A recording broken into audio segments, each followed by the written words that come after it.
Punk Rock Anthropology, where we talk about punk culture and music, media, and more. I'm here with Ian Legge, also known as the Punkcellist online.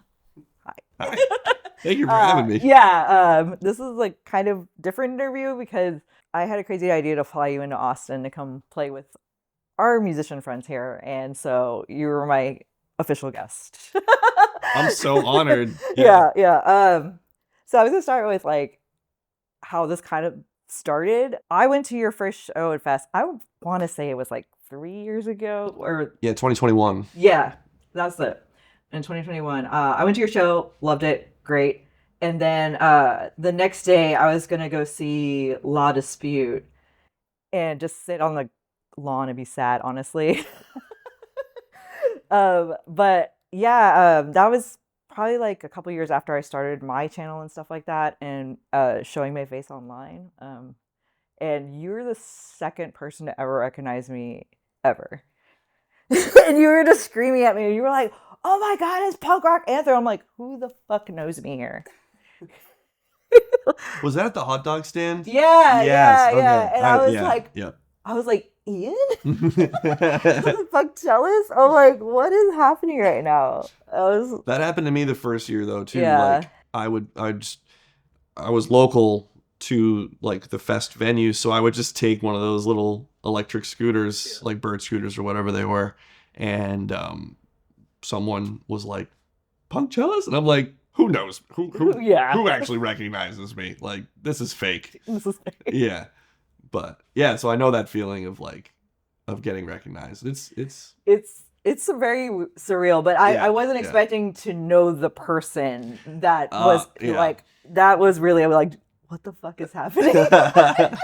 It's like the internet, but like in real life, and that was really crazy. And especially coming out of the pandemic, fresh out of the pandemic. I think everybody was like super excited for that. Oh yeah, I was definitely. But yeah, like I was to get ready. back into real life and do it safely and yeah, it was so good. But then I came back to Fest a couple times, and so did you, and I was like, I have this really weird idea of you doing what you do here, like, but in Texas. So how do you think it's turning out so far?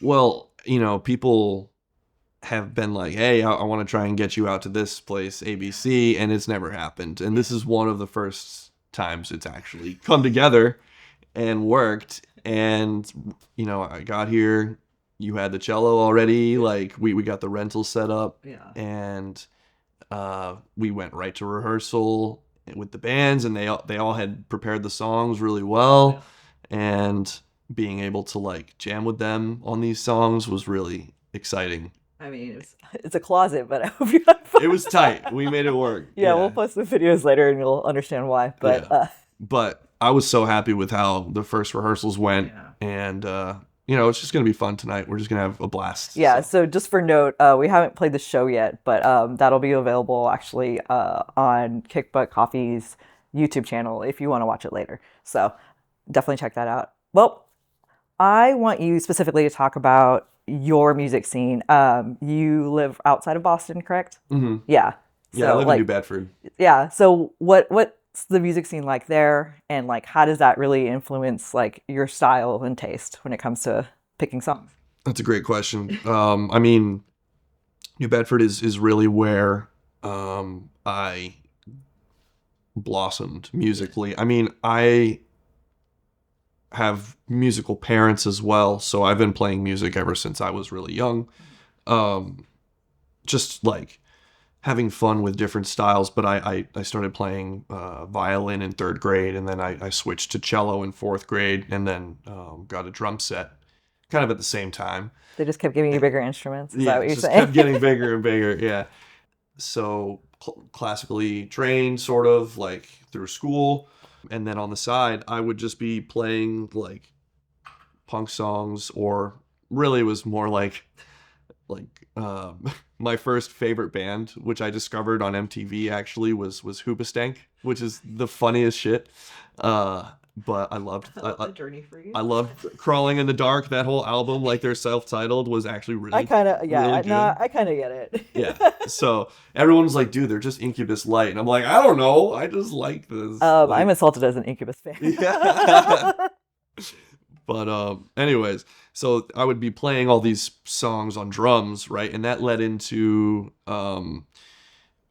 me sort of getting into more professional, semi-professional orchestras. As a kid, I played in the Rhode Island Youth Philharmonic Orchestra, and one of the bass players who played upright, we started a band, and then because I lived a town over from New Bedford, so I didn't really know anyone there. I didn't know about the scene at all. Yeah. Like I grew up in a very like jock town, so sports was the thing there. I was the weird music kid, right? So, sort of discovering that there was shows happening at VFW halls and in like American Legions weekly in New Bedford, and all these like kids that were my age or a little bit older were playing in these really good bands. Like it was sort of the mid aughts, like so like 2005 is 2006 is when I really started going to shows in New Bedford. I would see bands like, Wilhelm Scream. They would play rarely because they were more popular actually internationally than domestically, which was surprising. But bands like that, I mean, they're from New Bedford as well, so they're like our hometown heroes. Really, there was a lot of hardcore bands at the time in New Bedford. Excuse me. Hardcore really was the dominant genre in New Bedford and Massachusetts as a whole, in our age group, kind of for music scene. And so seeing the energy of those shows, Oh yeah, it's addicting. it is. It really inspired me to want to like pursue that type of energy in a show. As time went on, like I almost quit playing cello because it seemed like a dead end for me.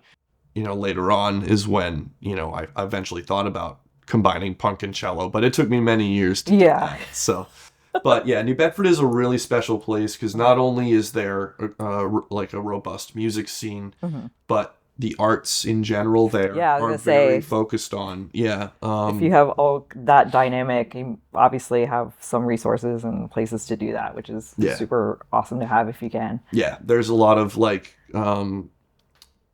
there's this place called the Co-Creative Center that does, like any type of different medium of art. You can rent out the space and throw events. Oh, right. It's very, the downtown is a historical district. So it's really difficult for like gentrification to happen there, which is really great because there's these really like legacy stores that are like mom and pop. It's not like, you know what I mean? It's not like but they've been there for a very long time. And it's just really built this sort of small community of artists and musicians and all this different stuff. There's a theater right in the center of downtown where, if a really big band or artist is going on tour, they may stop in New Bedford, out of all places, which is just so mind-blowing to me that this small little city that, is maybe like 100,000 people can draw like, I don't know, like the Whose Line Is It Anyway guys or William Shatner or Crosby, Stills and Nash or like, they book a little bit for the older generation. That's just how that's necessarily not a bad thing. The booking is. Yeah, it's their audience, but they have, the New Bedford Symphony Orchestra and the Southeastern Mass Youth Orchestra. So they're doing stuff now that I would have to travel to Rhode Island for in order to like access that type of thing. And now it's right there. But do you think that, I mean, the way you describe it, it kind of affects like, it's like two direct influences. Like you have the availability and the education of classical music, and then in the background of that is just hardcore. And then I was like, it kind of makes sense how you got there, when slowly over time. Right. Yeah. when I went to school for music, I still didn't even put 2 and 2 together, Yeah. which was surprising that, looking back, I'm like, hello, like, but I was focused more on engineering side of music and stuff like that. So the performance really came back to me during the pandemic when I didn't have much to do. Even a little bit before that, these like apps were coming out where people were doing multiple videos. It was called like acapella app. Yeah. And you could do like multiple videos and like harmonize with yourself and stuff. And I found that really intriguing. And so Yeah, those were a lot of your early videos. I remember that. yeah, it was all just like acapella videos, or like I was learning how to edit video and audio on the fly basically as things started to pick up. So yeah, I remember that era. That was a good era. it's a good era. I wanted to talk a little, especially about seeing you online. I think it was this past year. Your family went viral. Oh.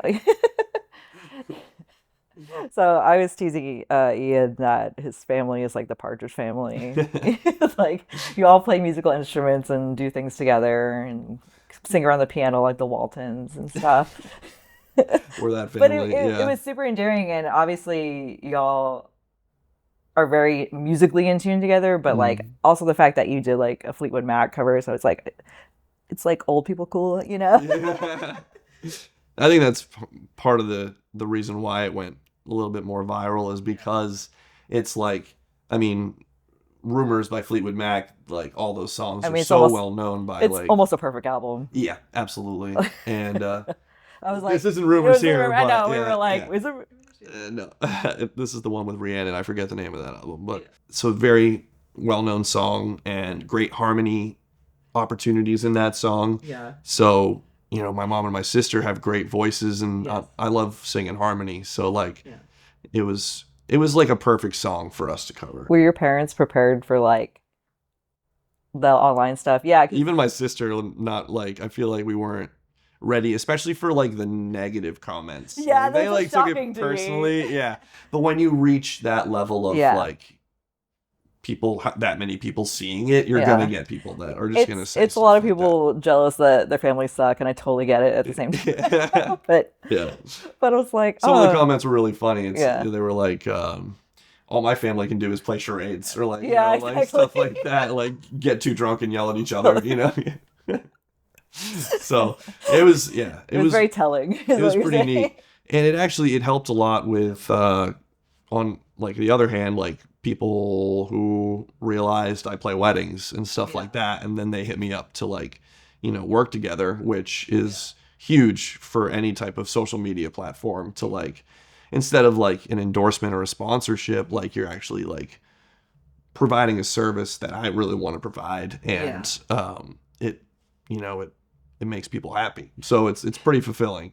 Yeah, I was joking. I was like, you're going to be in business for a while with the like millennial elder emo crowd that's all getting married. So I think you're good at least for 10 years, right? Perfect. Yeah, it was interesting to watch you go through that process on Friday, but I was like, I've been in a similar process, but I like the fact that people are choosing different type of music. I mean, classical music is awesome. I thought about having it at my wedding, but I'm like, I want something ornate or just like unique, or like and unique, and it's like more personal, even. It's more personal for you. Yeah, music is super personal. I think that's why people want to have it developed for events and weddings and stuff. Like, obviously, this is super personal to me tonight. So I was like, no, if I'm going to curate it with these people that I really think are talented, and So just to kind of wrap up, I was gonna ask you, what are you listening to right now, since you had to look up your Spotify? I did. I'm like all over the place. Yeah. Same. But lately, I've been listening to just a lot of like hardcore is coming back a lot. So hardcore's been mad. It's been so fun, and I don't want it to end, honestly. I know, Not that it ever will, but the height of it's great. But yeah, just been listening to like a lot of that style, and like some of the up and comers, like Gel and Drain. I mean, they're doing great stuff. But like, I love like anything off of like Creator Destructor Records. Honestly, he's doing great stuff. But seriously, Gulch and Wilhelm and Tsunami, All those bands are great and Yeah. fun. And then yeah, like Angel Dust and Fiddlehead and Yes, yes. going back through like Have Heart's catalog and I just got um, into them like literally today, which is so funny. oh my Yeah, yeah, gosh. yeah. I was like watching them play a festival, and I was like, "Oh, this is sick."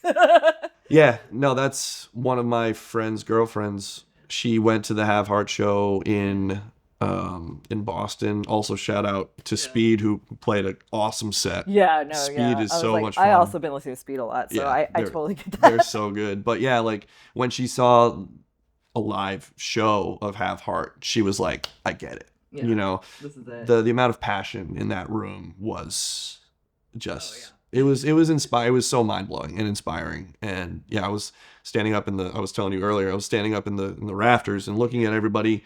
Like it wasn't a mosh pit, it was the entire floor. Everyone, there was probably like 5, 6, 700 people on the floor, all moving like liquid. It was like fluid dynamics at work. uh, just like seeing everyone so into it and like crawling over each other in a sea of elbows, and like no one was like doing like the swinging of arms or anything like that. No, everyone was just like trying to get to the stage. Yeah. And then the last song, everyone did go up on the stage, and it was insane. I remember Trevor, who was playing bass for them at the time, my buddy Trevor Vaughn, he got up on the top of his bass cab and was crowd surfing on the stage. Oh, hell yeah. Like most epic moment ever that I've ever seen. So yeah, but yeah, really loving that genre. And then obviously like I'll listen to a lot of the bands that I've been recording covers for this full length album. Yeah. Still listening to those albums. So Turnstile, Bad Religion, Descendants, Ramones, Blink 182, Yeah. Newfound Glory, The staples. the staples, Yeah, yeah, right? yeah. Yeah. So, You yeah, think all that hardcore, you're like, I wonder if I can get like 3% of that if I play cello. It was like, that's all I want. yeah, that's all I want. Seriously. Well, I was saying to you too. I'm like, hey, if like Cursive's cello like can't make a tour, I'm like, I would love to join a Yeah. band like that and like just rip gigs with people on Yeah, cello we like were that. joking about Murder by Murder by Death Death. Yeah, I earlier, was like, yeah, yeah, I was like, you can fill in for that too. Like same thing, whatever. yeah, Just send out a mass email. yeah. So, anyways, yeah, if you need a cellist, But yeah. hit me up. You like hit me up. Speaking of that, you have been working on a record this past year, and it is in the making. Tell us what's on it and where we can find it, I guess. So yeah, had some production delays, but we are very close to the finish line, thankfully. Ryan from Overcaffeinated Records is Yes. helping I me love put that this label, by out. the way. Yeah. I got your other Oh, the demo. the Yeah. demo, Yep. so I was like, I thought that was really cool. I really appreciate their support, and we're really excited for this full length vinyl to come out. It's going to be half on one side. It'll be all like fully cello arrangements, and then you flip it over, and it's like a punk band, but with the cello as like the lead singer. So Yeah. I recorded all the instruments on it. So Yes. minus one song because it was a little above my pay grade. My buddy AJ stepped in, who played guitar in my old punk band. And he killed it. So Yeah. he plays guitar with me live locally. Ethan Church plays drums with me locally. Shout out Ethan. He's doing great things right now. Yeah.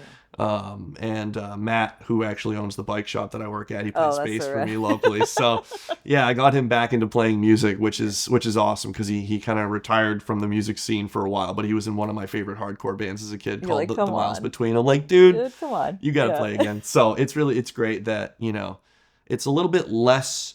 Like that's the cool thing about the project is that it's a little bit less work than being in a real band. You just got to learn the covers, and we can do whatever with them. So Yeah, I was privy to listen to some of it last night. So the layering in is really impressive, honestly, because people probably have the expectation when they listen to this, they're like, oh, it's just him covering it on the cello, and yeah, that's like part of what you do, but like there's so much more instrumentation and arranging and things you wouldn't really expect. So I think people are really gonna enjoy this, and they're gonna come out thinking one thing and then totally thinking another. I hope that Yeah. happens, you know. So yeah, I have some of the bands that I just mentioned at the end of my what am I listening to section there. Yeah. So, you know, the first half is the full band songs, and it's we have Turnstile, we have Ramones, we have No Effects, and then on the full cello side, we have like Bad Religion, Yeah. we have we You have have to. Newfound Glory, Yeah. and a Wilhelm Scream. Yeah, that one's probably my favorite, just because Yeah, like it that's sounds like super niche for me. oh yeah, Because like you either it's know who very they are niche. or they don't, and you sweat them real hard if you do. Mm-hmm. But I was like, oh man, I just saw that song live like at the end of last year, and I was like, oh, that's such a good pick. It It's works super hard so too, because well. It's very intricate. It feels like a real orchestral arrangement. Like it when I does. was doing it, and also I'm gonna be writing out. I've written out like charted out all Mhm. these arrangements, and that'll be available Cool. for with the vinyl. It'll be like Oh my god, the that's sheet amazing. music. So if you play, Yeah. you know, an instrument, you can join Oh, in on the fun. that's awesome. So I love that because I watch a lot of punk covers on the piano. oh So yeah, if that's available on like, yep, totally. yeah, I Yeah. really appreciate those things. Yeah, Um, Punk Rock Cat has done some really yeah, good punk covers on shout out to piano. Emily. I love you so Emily, much. she's the best. She really I'm is. very jealous that you've gotten to meet her. She's so cool. Yeah, playing Pooza last year, I got to finally meet some of my Canadian Yeah. friends that I've been meaning to finally meet up with in real Yeah, life. all the And it was Canadians I great. met at Fest, I'm like, "Do you know Emily?" And they're like, "Oh, you know Emily?" Yeah, I was Yeah, like, "I'm gonna go up there. you We're gonna should. hang out one of these Yeah, days. I swear. yeah. At It's least beautiful up via there. Zoom at some point." Oh yeah, Um, yeah. but where can we find your music and your things? Like, My where's the best place? best place to check out, pre-order the album Yeah, on overcaffeinatedrecords.com. cool. It's right on the front page. Mhm. But yeah, pre-orders are live right now. And then I have some merchandise up on epicmerchstore.com. Cool. And I have some merch that's like a different run of merch. You just DM me for that and we can work something out. So Yeah, and where do you hang out on socials? I hang out on socials on mostly Instagram and TikTok. So you can find me at thepunkcellist. I'm on like Facebook and Threads and stuff like that as Yeah, well. I don't really post on X yeah. because we don't like We're either. done with that now. Yeah, we're done with Yeah, that. they Yeah. ruined Scott Twitter for me. It's really personal. Oh man, that's Scott sad. Twitter is the best thing that ever happened to Twitter, and I will die on that hill. Yeah. But I just want to thank you for being here. Thank Thank you for you. the years of friendship that we've gotten blessed Yeah. to have, and I'm ready to see you rock with some of the greatest Aussie musicians I know. Thank you for having me. Yeah, fuck yeah. Yeah.